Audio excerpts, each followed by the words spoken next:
महत्त्वाच्या घडामोडी पाहणार आहोत आणि सुरुवातीला एक ब्रेकिंग न्यूज आहे बारामतीमधून। बारामतीमध्ये ईव्हीएम मशीन ठेवलेल्या सीसीटीव्ही बंद असल्याची माहिती आहे। ज्या ठिकाणी हे ईव्हीएम मशीन ठेवलेले आहे तिथले सीसीटीव्ही बंद असल्याची माहिती समोर येते। तर सकाळपासून सीसीटीव्ही बंद असल्याची माहिती आहे। राष्ट्रवादी शरदचंद्र पवार पक्षाचे लक्ष्मीकांत खाबिया यांनी तक्रार दाखल केल्याची माहिती समोर येते। तिकडची दृश्य आपण बघू शकतोय। बारामती लोकसभा मतदारसंघाच्या ठिकाणी तिसऱ्या टप्प्यामध्ये मतदान झालं आहे आणि त्यानंतर इथले जे ईव्हीएम आहे ज्याच्यामध्ये इकडच्या उमेदवारांचं भवितव्य कैद झालेलं आहे ते ईव्हीएम स्ट्रॉंग रूम मध्ये ठेवले होते आणि त्या स्ट्रॉंग रूम वर सीसीटीव्हीची नजर होती। पण आता तिकडचे सीसीटीव्ही बंद असल्याची माहिती समोर येते। सकाळपासून हे सीसीटीव्ही बंद आहेत। सीसीटीव्हीवर ब्लँक येत आहे आणि काहीतरी एक टेक्निकल एररचा मेसेज येत असल्याचं आपल्याला पाहायला मिळतंय। बारामती लोकसभा निवडणुकीच्या मतदानाचे ईव्हीएम ठेवलेल्या गोडाऊन मधील सीसीटीव्ही बंद आहेत आणि त्यामुळे आता तक्रार दाखल करण्यात आली आहे।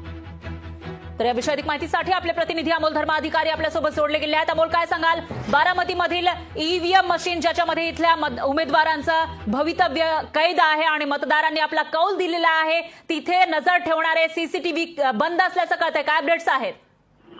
नक्कीच आणि धक्कादायक म्हणजे गेल्या अनेक तासांपासून हे सीसीटीव्ही बंद असल्याची माहिती समोर आलेली आहे। अद्यापही या क्षणापर्यंत हे सीसीटीव्ही आहेत ते सुरू झालेले नाहीत आणि त्यामुळे राष्ट्रवादी काँग्रेस शरद पवार पक्षाचे असलेले लक्ष्मीकांत खाबिया यांच्याकडून याबाबत संशय व्यक्त करण्यात आलेला आहे आणि तशा पद्धतीची तक्रार सुद्धा यामध्ये देण्यात आलेली आहे। पण सर्वात महत्त्वाचं म्हणजे बारामती लोकसभा मतदारसंघाचं जे मतदान झालेलं आहे ही सगळी मतदानाची यंत्रणा आहे ती सध्या पुण्यात गोडाऊन येथे ठेवण्यात आलेली आहे आणि संपूर्णपणे या ठिकाणी सीसीटीव्ही यंत्रणा तैनात करण्यात आलेली आहे। कोणताही अनुचित प्रकार खरं तर या ठिकाणी घडू नये यासाठी ही सीसीटीव्ही यंत्रणा लावलेली आहे।